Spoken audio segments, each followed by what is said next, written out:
Надворешната контрола на работењето на ФЕНИ од страна на инспекторите на Управата за јавни приходи, направена во ноември минатата година, покажала низа неправилности и незаконитости во начинот на пресметка на даноците. Не бил пресметан данок на добивка на исплатена дивиденда за 2015 година во висина од 274 милиони денари или 4,46 милиони евра.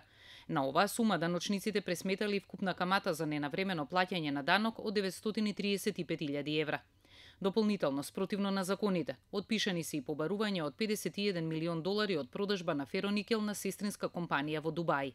Но како течела целата постапка? На 31 декември 2015 ФЕНИ евидентира траен отпис на побарувања од Кунико Маркетинг ФЗЕ Дубај во износ од 47,2 милиони евра, и тоа побарување од купувачи и обврски спрема добавувачи во странство. Отписот на долговното салдо, тврди УЈП, е извршено без основ и доказ.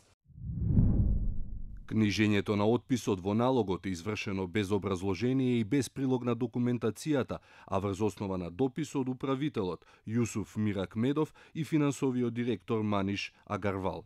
УЈП констатира дека во однос на долговите кај ФЕНИ се појавуваат 2 милиони евра од кредит подигнат на 23 декември 2015 од Комерцијална банка во износ од 3,35 милиони долари и истиот ден парите ги префрла на фирмата Кунико Маркетинг во Дубај. Само 7 дена подоцна евидентиран е аванс за увоз на стока во износ од 2 милиони евра и сведување на побарувањата за аванси од Кунико Маркетинг Дубај на 0 денари. Од друга страна, ФЕНИ во книговодствената евиденција на 31 декември 2015 евидентира акумулирани, а неоданочени добивки од речиси 70 милиони евра.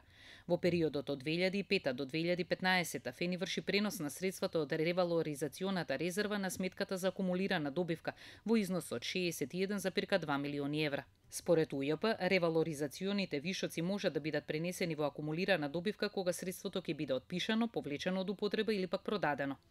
Кога ФЕНИ престанува со работа, неплатените побарувања од фирмата мајка Кунико Ресорсес од Холандија на 27.9.2017 изнесуваат 18,5 милиони евра. Контролата смета дека со отписот на побарувањата сопственикот Кунико располага со акумулираната добивка како да е распределена, а со тоа избегнува плаќање на данок на добивка, односно дека со привидно правна работа се прикрива друга правна работа. Даночниот обврзник не врши распределба на добивката, туку само ја акумулира и не исплаќа дивиденда на која треба да плати данок на добивка од 10%, а истовремено не ги наплатува и побарувањата од купувачите од странство, Кунико Маркетинг ФЗЕ Дубај и од доминантниот сопственик Кунико Ресорсис Холандија, туку врши траен отпис на побарувањата. За начинот на кој што е направен отпис на 51,5 милиони долари минатата недела говореше и вице-премиерот Кочо Андјушев. На обвинувањата на опозицијата дека ФЕНИ не работи, тој рече дека од 1 март комбинатот работи со полна паре, сите работници се на своите работни места и нема заостанати плати. Еве има едно ливче тука, во кое што во март 2016 година се отпишани 51 милион евра. Со еден ред. Извинете. Вака. Со еден ред, Управата за јавни приходи не нашла за сходно да влезе и ова да го провери. А при тоа, кога завршија изборите во декември 2016 година, истиот ФЕНИ се обраќа до Управата за јавни приходи да ги праша дали ова бришење на 51 милион евра е оправдано. Господинот Дерковски, кој што во тој момент е директор на Управата за големи корисници, кажува одговор округло па на ќоше, во кој што не знаеме дали е оправдано или дали не е оправдано. Значи, господа, ФЕНИ 2 години не поднесува завршна сметка во времето на таа влада. ФЕНИ 2 години никој не го праша зошто не поднесува завршна сметка. ФЕНИ некој го однесе во стечај. Дерковски денеска во телефонски разговор за Телма не сакаше да говори за случајот. Рече дека веќе една година не работи во УЈП и не може да се сети ниту што барал комбинатот ФЕНИ од УЈП, ниту што тој како управител на дирекцијата за големи даночни обврзници им одговорил. Што е специфично? Отписот на долговите според документите што ги поседува топ тема на ваша страна е направен во октомври 2016 и тоа само врз основа на електронска порака од страна на извесен Лалит Јалан со уште еден пропратен документ подпишан од двајца директори Маниш Агарвал и Јусуф Миракмедов. Но ФЕНИ Индустри дури на 7 декември 2016 бара одговор од УЈП дали покрај додавањето во даночен биланс како непризнаен трошок за даночни цели, бидејќи извршено траен отпис на побарувањата, ФЕНИ ќе биде изложен на други даночни давачки. и дали со даденото книжно одобрение за намалување на побарувањата постојат даночни импликации.